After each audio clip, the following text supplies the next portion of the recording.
Fala rapaziada, professor Palomares aqui em mais uma aula para você sobre direito tributário. Então, se você tem gostado das nossas aulas, não deixe de se inscrever. Se você é novo aqui no canal, se inscreva agora. Mantenha-se sempre informado ativando o sininho e não deixe de dar aquele like aí nos nossos vídeos aula que ajuda bastante esse professor aqui. Ok, rapaziada? Então vamos lá. Dando continuidade às aulas de princípios de direito tributário, nós vamos abordar hoje o princípio de direito tributário denominado de anterioridade. Nós temos duas anterioridades existentes no sistema tributário nacional. Nós temos a anterioridade diferida e nós temos a anterioridade nonagesimal. Tá? Eu vou buscar desmistificar essas duas anterioridades de forma bem sucinta, bem tranquila, para que você nunca mais erre aí nas suas questões de concurso público ou até mesmo na sua vida prática como tributarista de sucesso, que eu sei que você quer trilhar essa carreira. Tá? Então vamos lá. Nós temos aí esse princípio da anterioridade, ele também é denominado como princípio da vedação da não surpresa, tá? Então ele tem a eficácia diferida, justamente essa eficácia do que, professor? Que é isso que o senhor está falando, meu Deus do céu? Como é difícil essa matéria? Não é, jovem ou jovem, não é difícil, é muito tranquilo, cristalino o direito tributário, tá? Então nós temos aí, princípio da vedação da não surpresa ou da eficácia diferida, o princípio que estabelece um intervalo mínimo entre a publicação da lei que cria ou majora tributo e a data da sua efetiva exigência. Então vamos lá. A finalidade precípua desse princípio da anterioridade diferida é justamente um prazo de respiro, vamos dizer assim, um prazo de planejamento para que o contribuinte tenha, né, e possa se preparar para pagar esses novos valores provenientes do fisco, né, esses valores tributários, com a majoração da alíquota de tributo já existente, ou até mesmo com a criação de uma nova carga tributária, de uma obrigação tributária. Né? Então vamos lá, nós temos aí essas duas situações. Então, o que significa dizer? A lei tributária, vamos supor que você esteja assistindo hoje essa minha aula, né? E aí hoje é criado um tributo no ano X.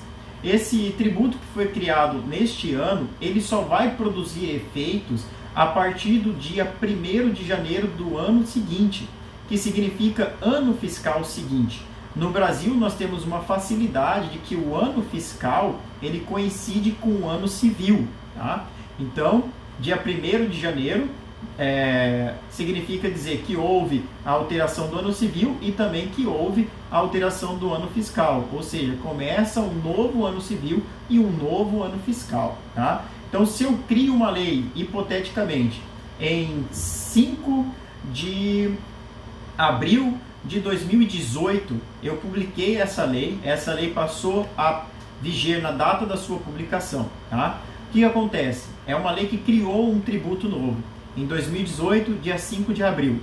Esse tributo, ele não vai produzir efeitos no ano fiscal do qual ele foi criado.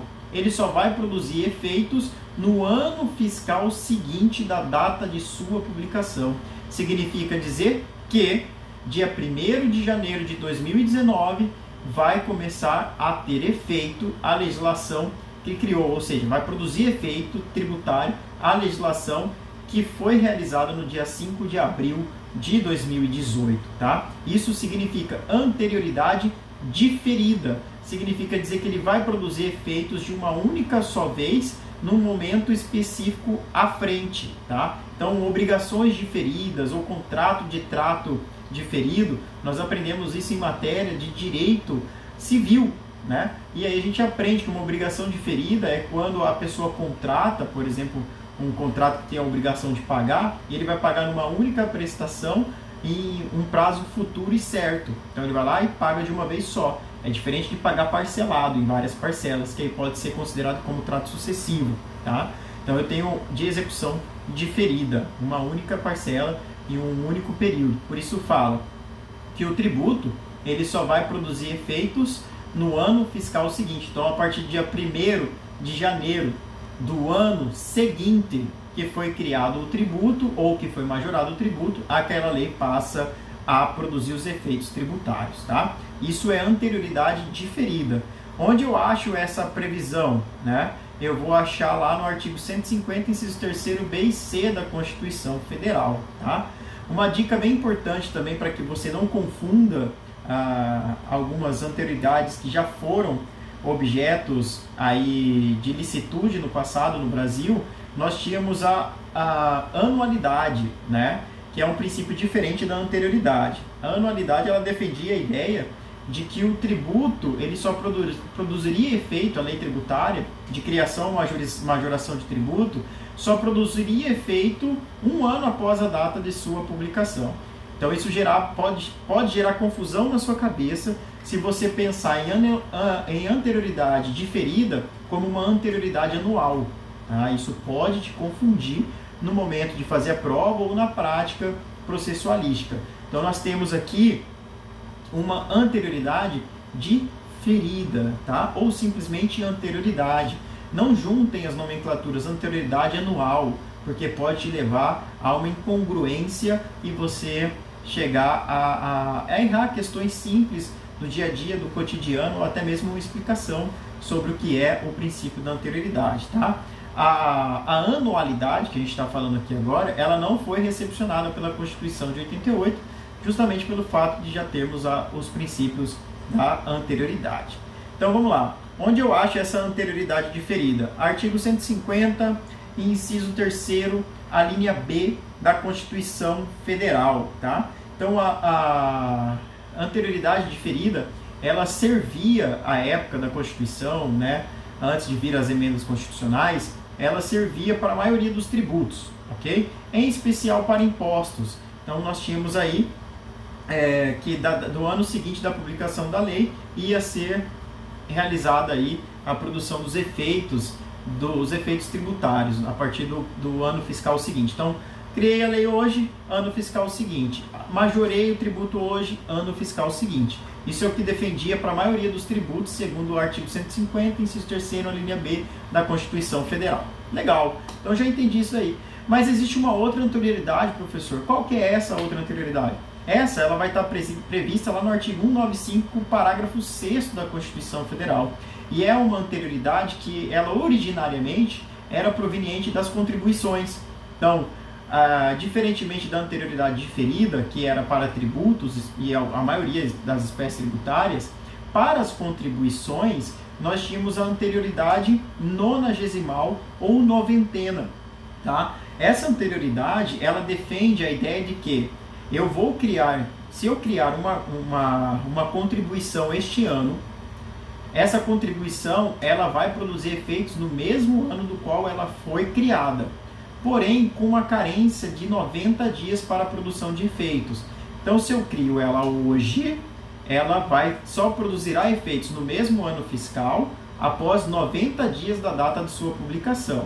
Se eventualmente esses 90 dias caírem no ano fiscal seguinte, não deixam de ser 90 dias. Então, ela só produziria efeitos para fins de contribuições à lei tributária, né, 90 dias após a data da sua publicação e também podendo ser no mesmo ano fiscal. Então, nós temos a diferença entre as duas.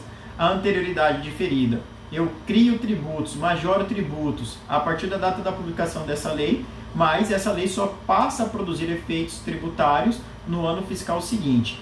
Já a anterioridade nonagesimal, eu crio tributos, eu majoro tributos, porém, essa lei tributária publicada neste ano fiscal, ela produz efeitos no mesmo ano fiscal, só que com uma carência de 90 dias, tá? É bem tranquilo esse entendimento.